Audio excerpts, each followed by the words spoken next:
Fight Beat down here in Michael on this Thursday afternoon. As you can tell, we're going to be doing some squats. But we're not going to just be doing squats. I'm going to be doing sort of a training, sort of a kind of a go-over of my squat journey, kind of with this video. We're going to add these clips in to the video that I'm doing. Anyway, so I've been trying to do squats since the 90s. And technically I don't have any footage, any videos from back then. I really didn't start taking any sort of videos until somewhere around 2007 to 2010. Somewhere in there, mostly 2010, unfortunately. And then I started videoing on my new, start back in 2021. So I don't have a ton of videos to go by, but I do have some that we can look at from the past. And what an incredible journey, and something I'm really proud of. So I'm not here saying that my squat technique is 100% squat god level. I'm just saying I've progressed a lot. So let's go ahead and do, I'm not going to work out really heavy or nothing today, if I can make myself not do that. Today's my second leg day this week, so I'm okay. We're just going to kind of get our warm-ups done, probably do a set or two of 225 or something, maybe, if I can make myself not go too heavy. So I just want to use this video footage to kind of put into my kind of documentary, whatever it's called. This is kind of my little video. You tell me the word. Now, so let's get started. I know the camera's a little close to me, but we're going to be all right. No, we're not. I'm going to move the camera. Stick around, guys.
Warm-up set number 2.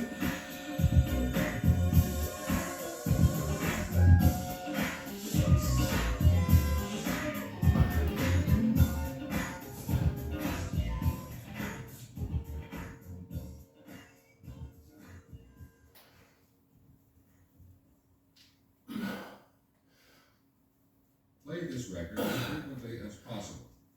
Then, as it becomes easier for you, play the record once a day or when needed.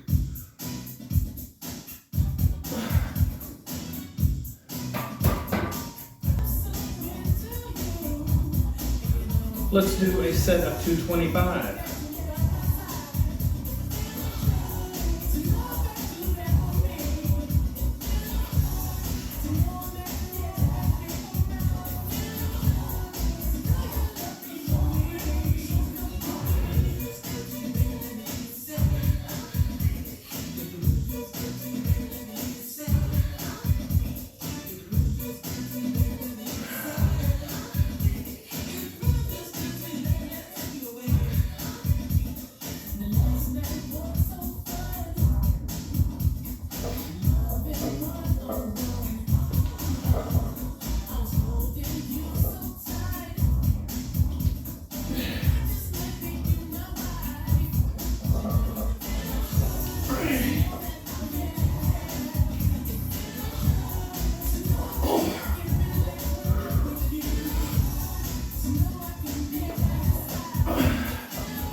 Now this is the camera angle you got. You're gonna have to take my word for it. There's 3 plates on each side and the bar, and that's 315. So just gotta take my word for it.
So there you have it, guys. That's my squats for today. I'm not even going to work my way back down to 225 or anything like that.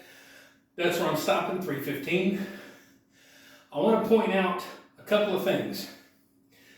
One, I'm a high bar squatter. I keep the bar way up here. Number one, I don't have a good movement in my shoulders. My shoulders are really bad.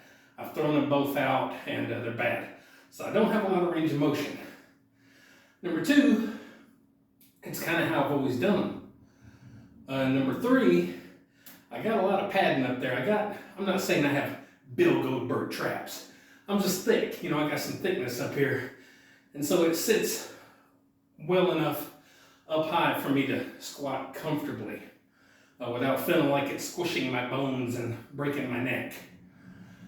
Okay, so on top of that, when you see me get into my position, like so, now I don't do this all the time, where I step back, but I get my feet pretty much where they're gonna be. Once I get settled in there, pretty much my feet are where they need to be. And I do my arms. You want to keep your arms, now some people do hold out wide. Now, number one, I can't, again, because I think that hurts my shoulder more. But I hold in as, fairly close. And what I've started thinking about over the months is don't just hold the bar and let your traps and your neck and everything hold all the weight. Hold that bar like you're about to press that bar. Be rigid. Make sure you're holding that bar. So when you get up under it and you pick the bar up off the hooks, there's not a lot of this or anything. Your arms are stout, your arms are here, and your arms are holding all that downward weight, along with your traps and your back and all that, your neck. So that's another tip and a pointer that I can give you. Make sure you got them arms nice and tight, and don't let the bar come down here and do it. Hold that bar up here and do it, okay? Another tip I want to give you is find a spot to look at. Now I know I'm close here to the wall, so it's kind of up on me to focus on something. But just like when I do deadlifts, you see my head up, my chest up, and I'm focused, and I got a spot that I'm looking at. I'm making sure that I keep that spot, and that's what I'm looking at. So I'm looking right up here. I'm not looking here or down here. I'm not looking at my feet. I'm focusing somewhere up here whenever I'm squatting. And that's when I'm all the way down here.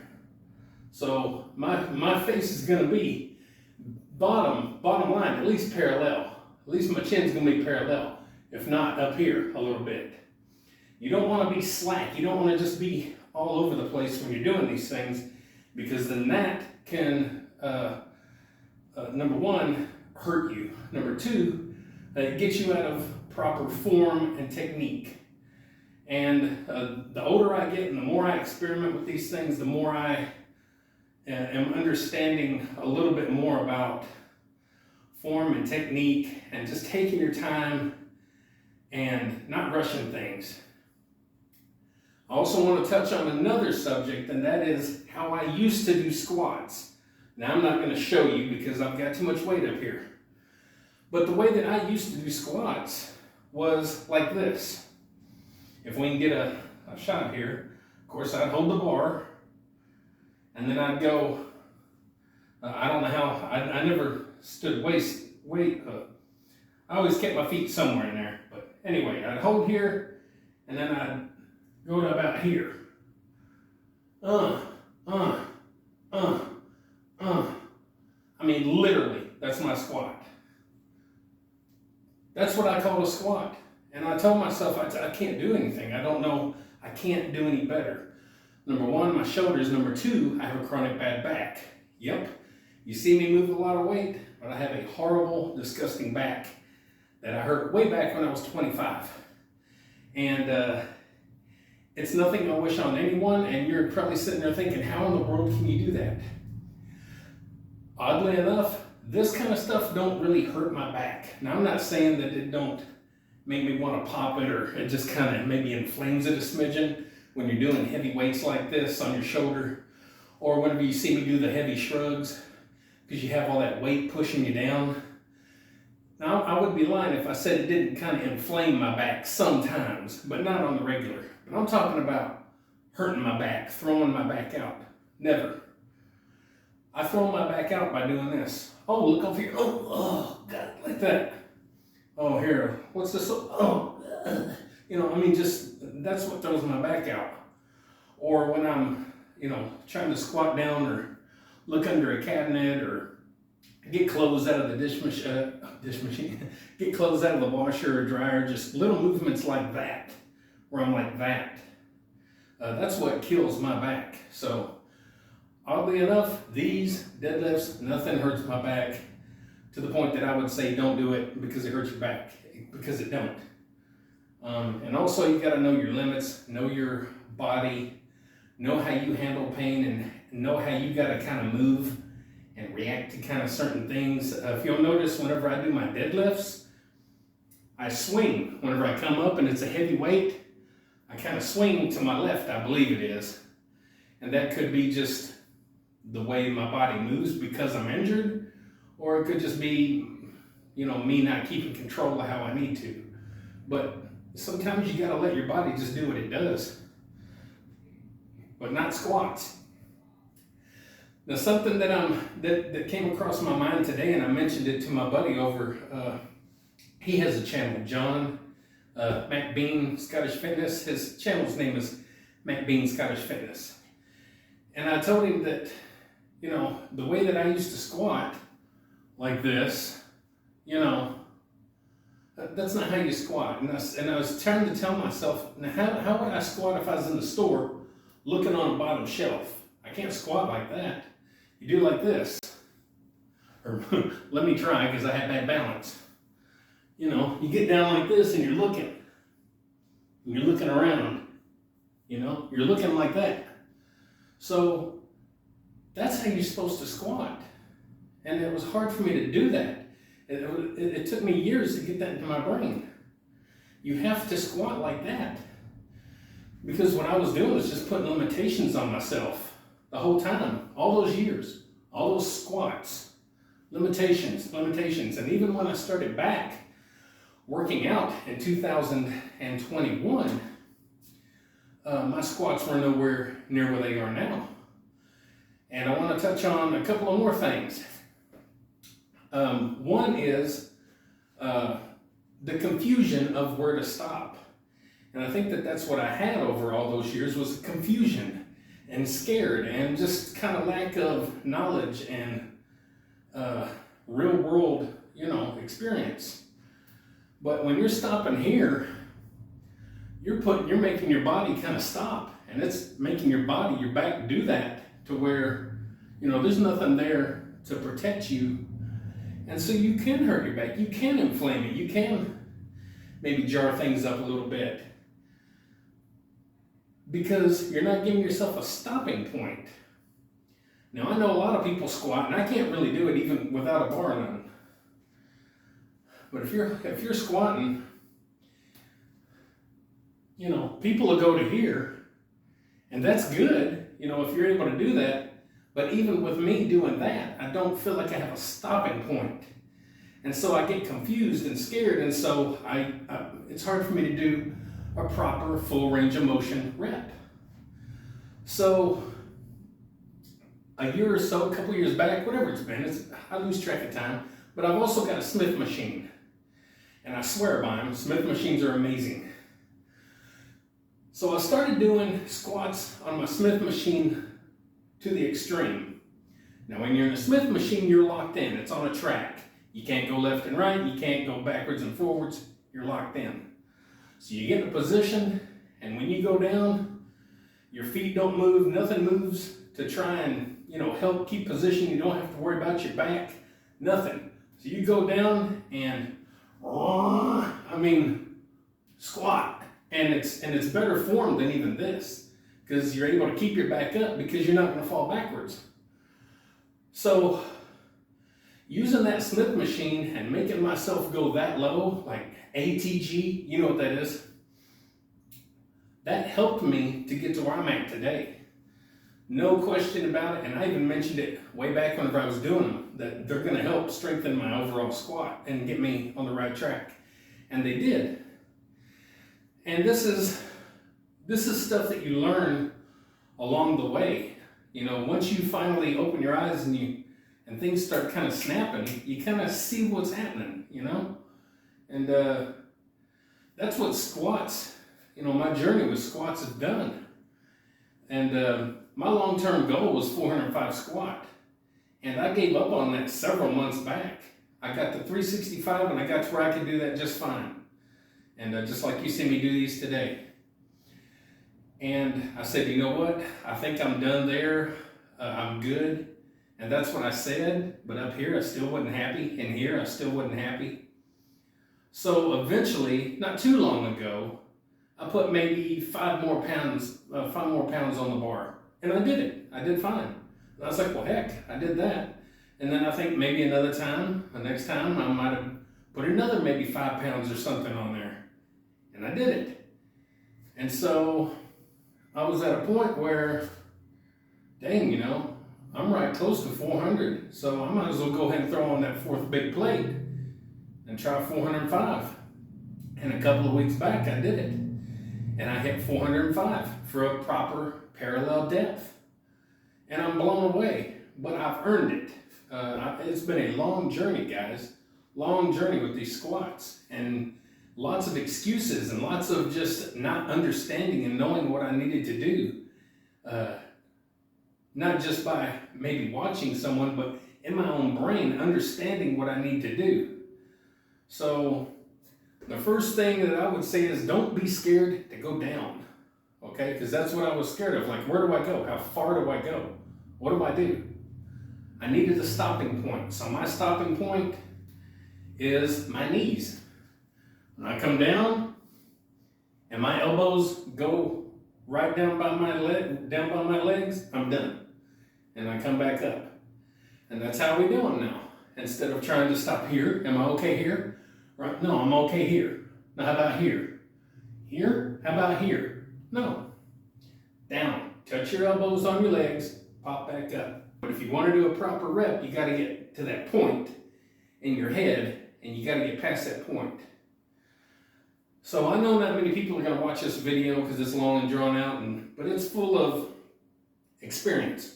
Okay, I'm not some professional. I don't have a piece of paper on my wall that says I'm a professional squatter. Nobody out there in the world knows me. Nobody knows me. But I know me, and I know my journey, and I see where I came from and where I'm at now. And you have the proof right here, video proof of how it's went and where I'm at. And, you know, I might not be, you know, a licensed trainer or some squat guru, but I do have some knowledge that I've gained really just recently, just from my own trial and error and my own will. And, you know, I give myself a pat on the back. I would if I had good shoulders, but I give myself a pat on the back because, you know, I'm not out there in gyms. I'm not out there around people and learning stuff and seeing things and working together with people and, you know, all that stuff. I'm here by myself, you know, doing this stuff. And so I'm trying to learn these things on my own and get better on my own and lift heavy weights on my own. And I'm really proud of what I've accomplished. And really the only thing of my goals that I have to accomplish is hitting a 400-pound bench. And I'm really close to that. I've done 385.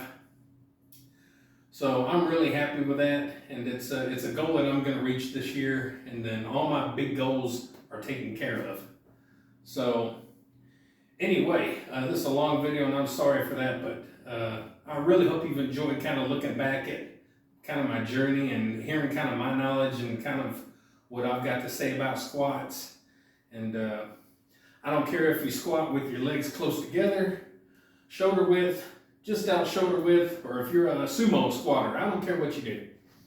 As long as you're doing it how you feel comfortable, using decent form, keeping them elbows tucked in as best you can, keeping them arms with the weight.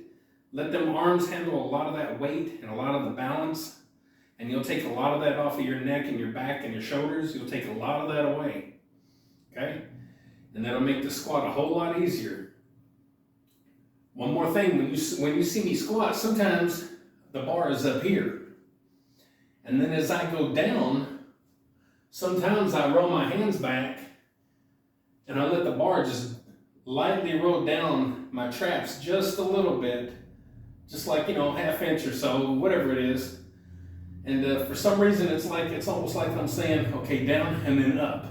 You know, it's almost like I'm doing that. I'm not saying that's right or wrong. I'm saying that's just kind of something you'll see me do sometimes. It could be something that helps me with my range of motion with my arms and my hips, and because I have bad hips, my knees are not great, accidents, back, you know, I have problems. So, you know, sometimes I do things that, you know, I don't even know I'm doing sometimes, and that's probably maybe because of those issues. I don't know. So anyway, guys, I hope you've appreciated this video. I hope you appreciate all the clips and the stuff that I gave you and showed you, and I hope you can take some of what I'm saying and maybe utilize it into your squats and anything else that you're doing, because it just takes hard work, persistence, consistency, passion, devotion, every day doing it. And eventually you're gonna progress, you know, whether it's in poundages that you're moving or reps that you're doing or just your form or your technique or whatever the case, you're gonna progress. So anyway, guys, I hope you appreciate the video. I love that I did this video, and I love that I'm at this point. I'm very happy, very happy. So guys, if I inspire you a little bit along the way in your day, your week, your month, your year, to do something healthy for yourself inside and out, I don't care what it is, as long as it's something healthy. Like, share, subscribe, comment, all that good stuff to The Body Beatdown. That's me, Michael, your incredible host. All right, and don't forget, get up, get out, get rad, do it to it. We'll see you next time on The Body Beatdown.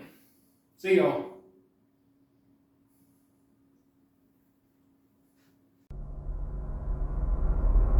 Get up, get out, get rad, and do it, do it!